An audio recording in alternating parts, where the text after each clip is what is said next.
প্রথমে এদিকে অল্প কয়টা ময়দা নিলাম, ময়দার মধ্যে তেল আর লবণ দিয়ে মেখে একটা খামি তৈরি করে রেস্টে রেখে দিলাম 1 ঘন্টার জন্য। তো এদিকে আলু সিদ্ধ করে নিলাম, আলু সিদ্ধ করে একটু হাত দিয়ে ম্যাশ করে নিলাম, ম্যাশ করে তারপর দিয়ে দিলাম একটু কর্নফ্লাওয়ার, অল্প একটু কর্নফ্লাওয়ার, তারপর আন্দাজ মতো লবণ, তারপর দিয়ে দিলাম একটু গোলমরিচের গুঁড়া, একটু মরিচের গুঁড়া, একটা ম্যাগি মশলা, তারপর দিয়ে দিলাম চাট মশলা, আদা বাটা, পেঁয়াজ বাটা, আর দিয়ে দিলাম রসুন বাটা, তারপর দিয়ে দিলাম একটু কাঁচামরিচ বাটা, ধনেপাতা থাকলে একটু ধনেপাতাও দেওয়া যেতে পারে।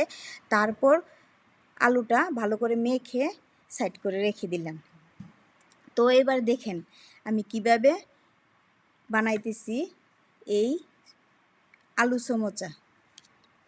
আলু সমোচা বানানোর জন্য একদম রুটির পিঁড়ি রুটিটা বড় করে সবটা বেলে নিতে হবে। নিয়ে তারপর একটা থালে উঠালাম, থালে উঠিয়ে মাঝখানে দিয়ে দিলাম একটা কাপ, এটা ডিজাইনের জন্য দেখেন। তারপর সব দিকে ছড়িয়ে দিলাম আলু ভর্তাটা দিয়ে কাপটা আবার উঠিয়ে নিলাম।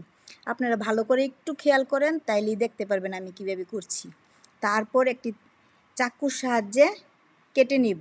দেখুন আমি কিভাবে কোনাকুনি করে প্রথম কাটছি। তো এইভাবে কোনাকুনি করে কেটে সবগুলো শেপই কোনাকুনি সবটা কেটে নেব। এই কাজটা আলতো হাতে করতে হবে। তো দেখুন এইভাবে আমি সবটা একবারে কেটে নিলাম। তারপর আমি হাত দিয়ে রুল করে বানিয়ে নিব।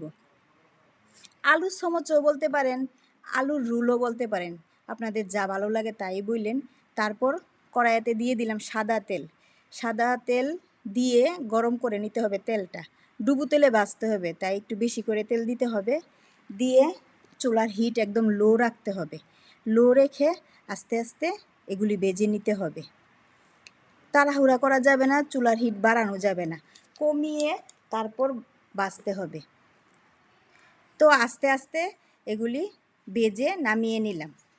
নামিয়ে সন্ধ্যায় আমরা এই বৃষ্টি ভেজা সন্ধ্যায় আমরা এভাবে খেতে পারি টমেটো সস দিয়ে। আলুর সমোচা বলতে পারেন, আলুর রোল বলতে পারেন।